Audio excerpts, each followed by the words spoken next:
Good evening. Raj Rajesh institute के YouTube channel पर आप लोगों का स्वागत है।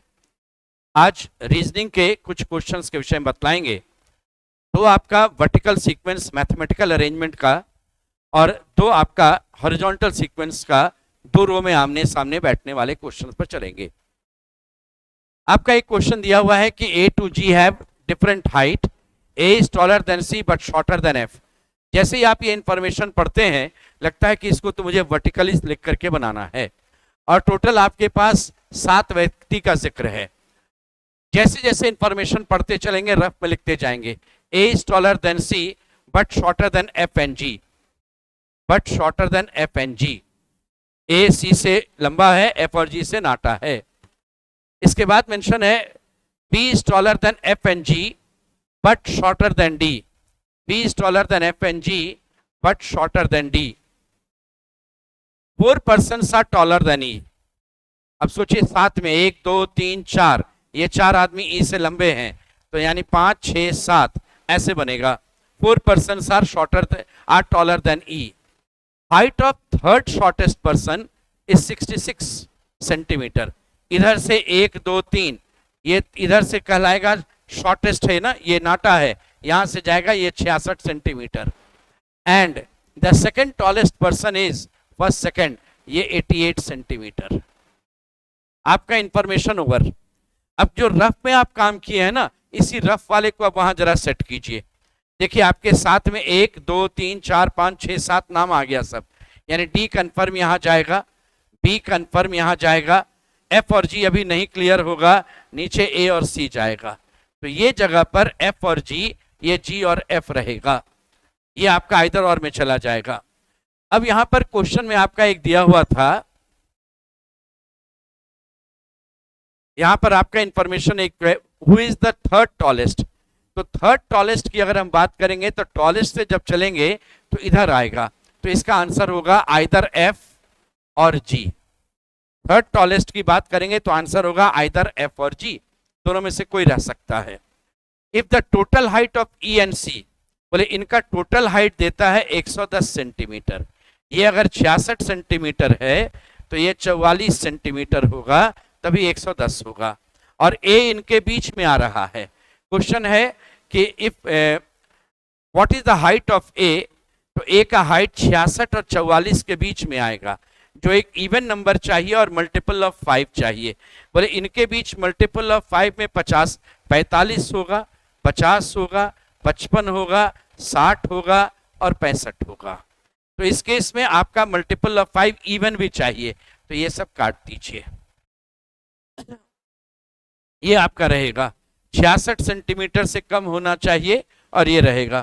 तो इस केस में if the total height of E and C is 110, then what is the height of A if it is an even number and multiple of 5?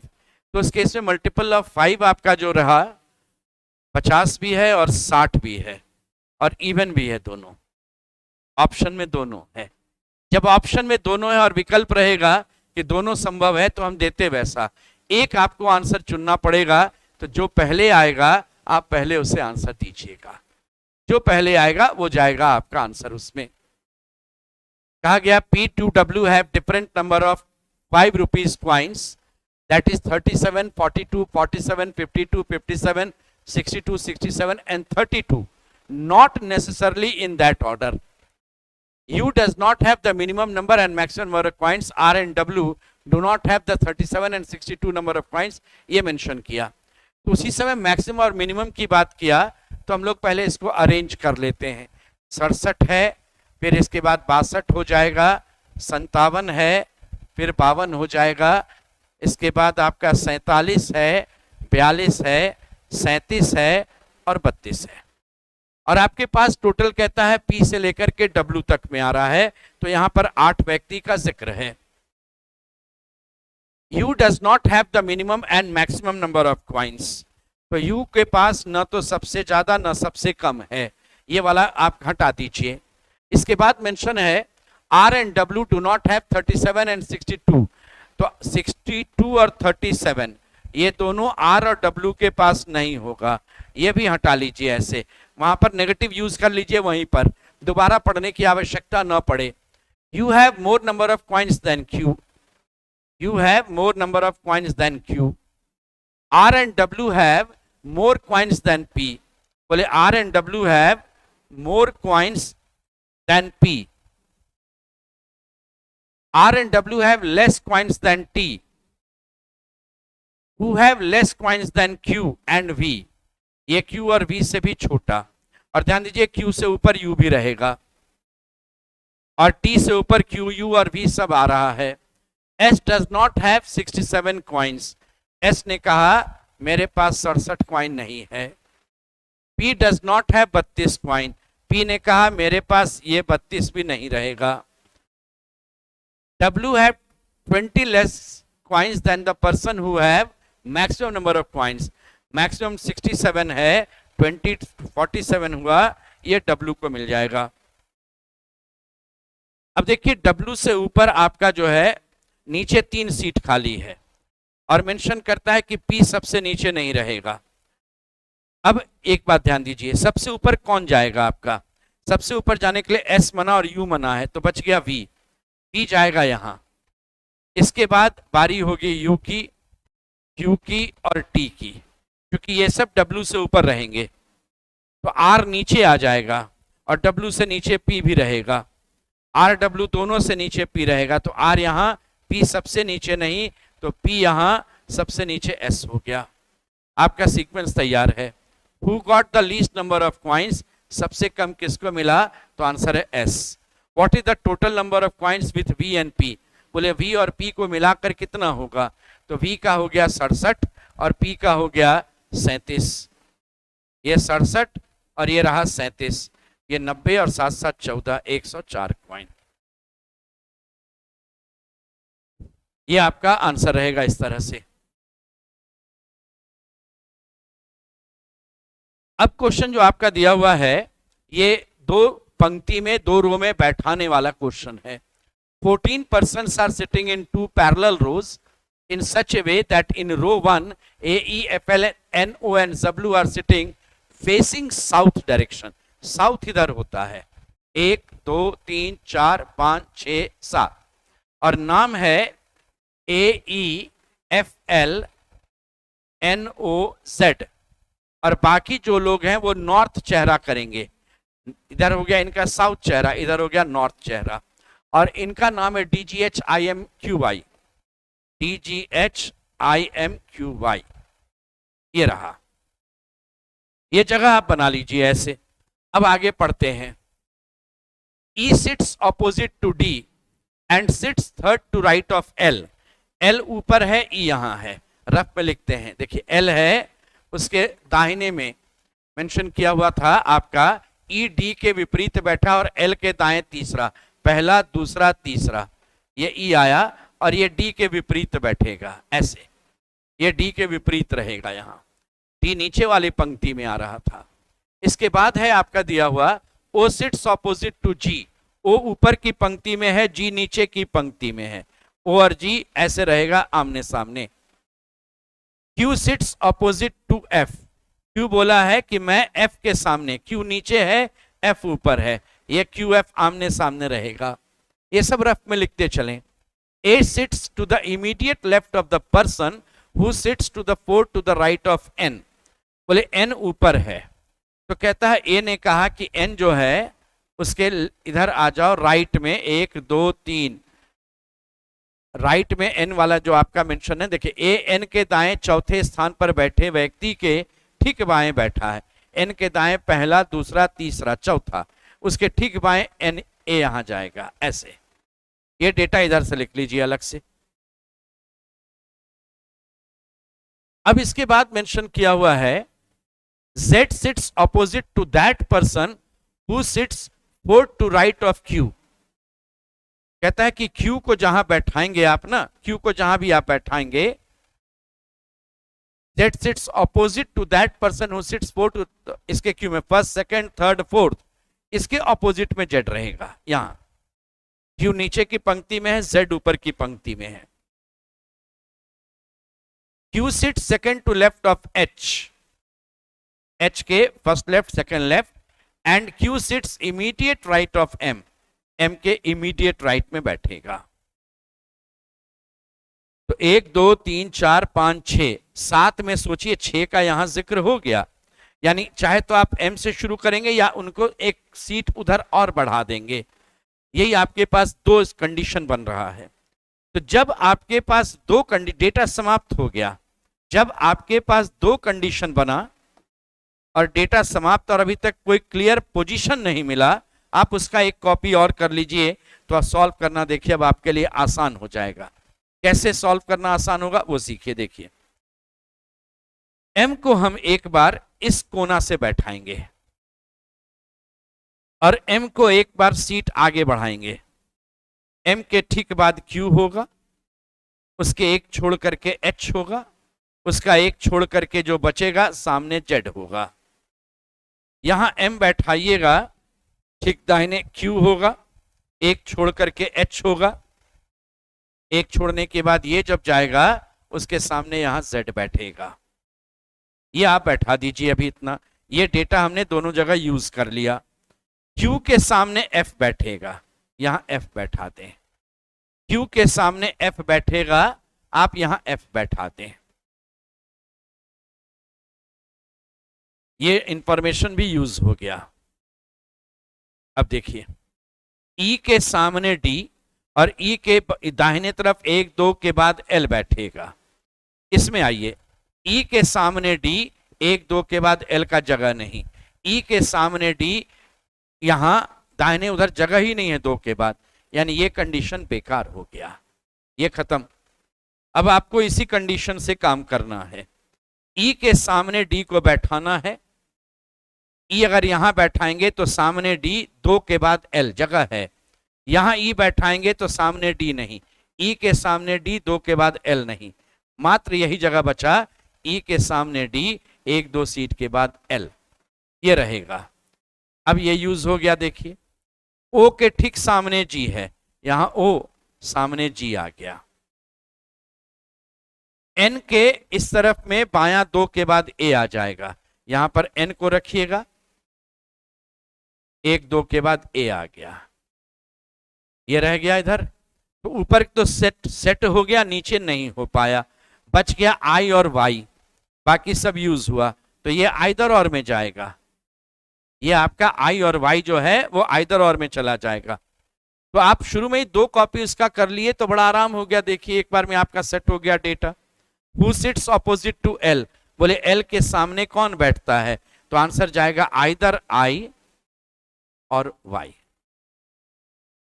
कहता है as many person sit between I and Y, between E and whom, कहता है I और Y के बीच जितने लोग बैठे, तो बोले I और Y के बीच 2 आदमी बैठा।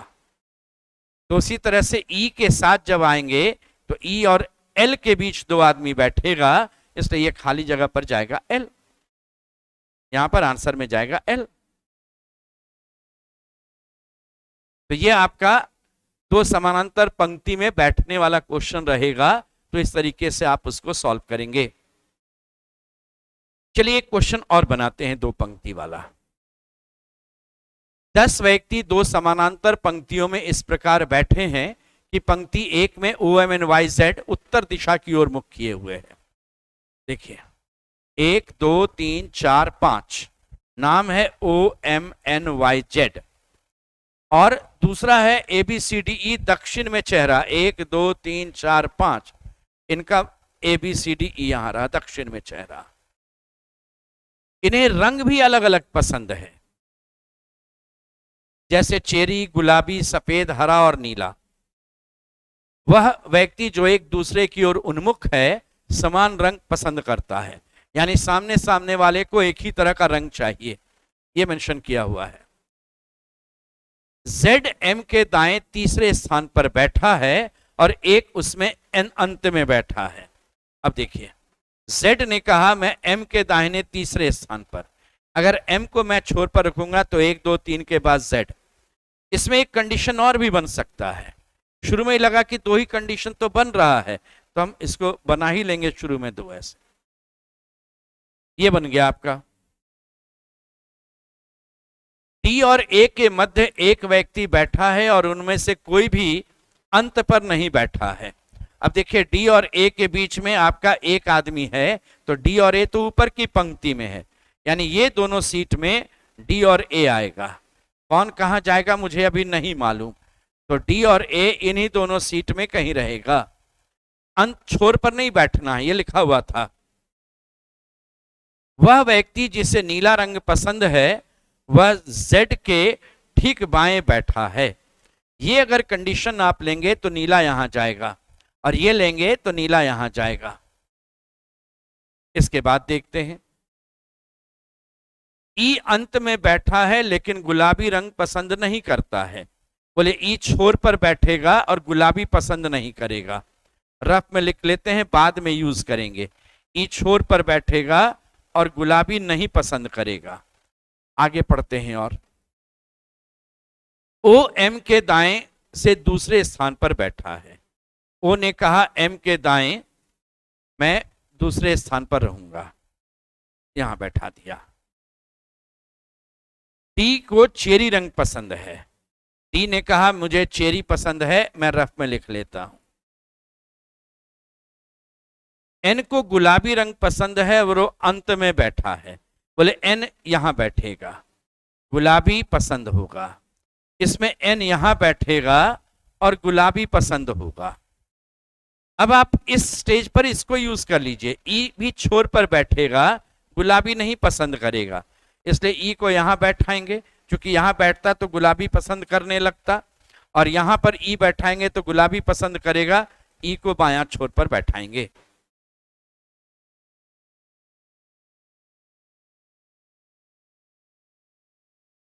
बी को गुलाबी रंग पसंद नहीं है। अब सोचिए बी को गुलाबी पसंद नहीं है, तो बी यहां नहीं बैठेगा, बी यहां बैठेगा और सी यहां जाएगा। इस केस में बी यहां नहीं जाकर बी बीच में और सी यहां जाएगा। इसके बाद है, अंत में बैठने वाले जोड़े में किसी को भी सफेद पसंद नहीं है। सफेद वाला अंत में नहीं बैठेगा, तो सफेद बीच में ही कहीं बैठेगा, चाहे तो सफेद यहां या यहां। और ध्यान दीजिए इनमें से एक चेरी भी रहेगा, कारण है कि डी आपका चेरी कलर पसंद करता है, तो इसी दोनों में एक सफेद और एक चेरी होगा, तो एक हरा रंग बच जाएगा जो किनारे जाएगा।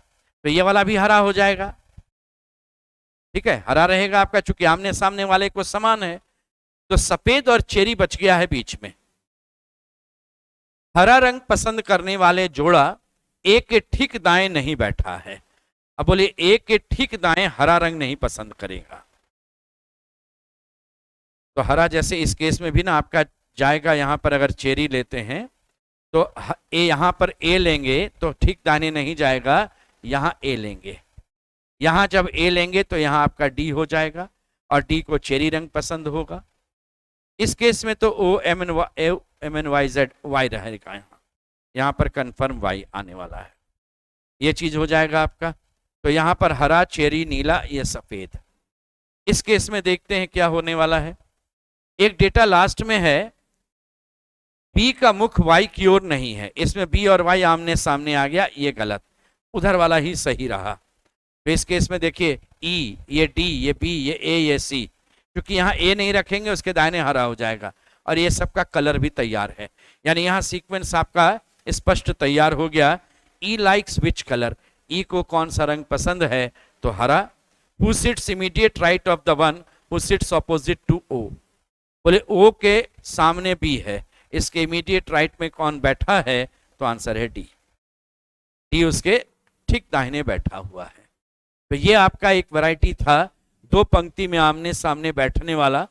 ये सब जो आज वैरायटी आप सीखे, ये आपको मिलेगा बैंकिंग की परीक्षा में, सीसैट की परीक्षा में, स्टेट सर्विस कमीशन की परीक्षा में, इन सब में नजर आएगा। तो आज जो आप सीखे वह bank clerk, bank PO, prelims रहे या मेन रहे, कहीं भी नजर आएगा। उसके अलावा आपका सीसैट की परीक्षा हो या आपका कमीशन की परीक्षा, स्टेट सर्विस कमीशन की परीक्षा हो। आज यहीं तक, बाकी और फिर सीखेंगे इसी तरह से आप।